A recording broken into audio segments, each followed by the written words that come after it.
Сузан Тейлор од Бафало, Нью Йорк, признава дека не може да биде од помош. Немам вештини за градење, се плашам. Но кога таа отиде на интернет да донира пари за да помогне во напорите за обновување на хабитата за човештвото по земјотресот во Кашмир во Пакистан во 2005 година, нешто и го привлече вниманието. На реклама пишуваше дека сега се прифаќаат апликации за тогашниот проект за работа на Џими Картер во Индија. И тоа ме освести. Тоа беше она што требаше да го направам следно. Тейлор волонтираше со Хабитат за човештвото за да гради куќи заедно со Џими Картер во Индија во 2006 година.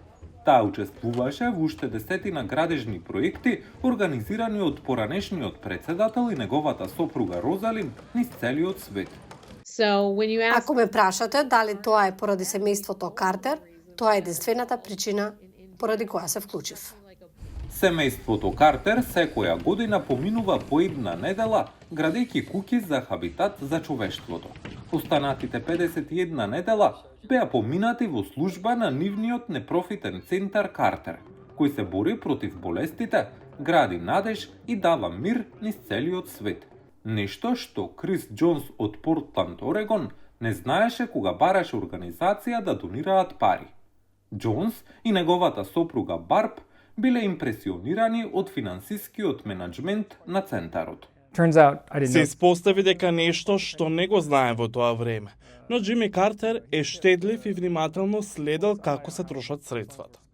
Џонс не само што испраќал пари до Картер центарот низ годините, туку учествувал и во една од неговите клучни програми за демократија, следење на изборите. Имаше избори за време на туниската арапска пролет во 2014 година. Тогаш добив повик дали може да бидам во Тунис наредните неколку недели за оваа мисија и јас ја искористив шансата. Џонс подоцна се приклучи на мисијата за наблюдување на изборите на Картер центарот во Либерија во 2017 година.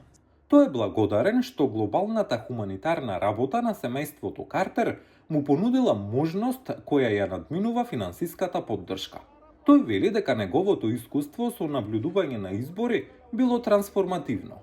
Наблюдувањето на избирачките места, следењето на броењето на гласовите, навистина ми даде представа за тоа како функционира демократскиот процес во овие земји. Џонс вели дека Џими Картер би сакал да биде запаметен повеќе по она што го направил по годините во Белата куќа.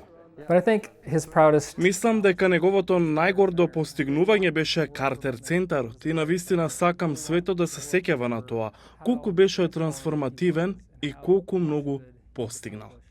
Сузан Тейлор планира да продолжи да волонтира со Хабитат за човештвото и центарот Картер. Таа вели дека меѓу најголемите почести за Картер се многуте поддржувачи кои учествуваат денес и во иднина, кои никогаш не се сретнале лично со Џими или Розалин Картер. Има нови луѓе кои се приклучуваат како донатори, следбеници и градежници. Центарот Картер надгледуваше повеќе од 100 избори и продолжува да се бори со запоставените тропски болести на глобално ниво. Паразитскиот гвинејски црв, кој некогаш зарази повеќе од 3,5 милиони луѓе, е намален на помалку од 20 случаи. Целосното искоренување на болеста беше еден од напорите на Џими Картер со центарот Картер.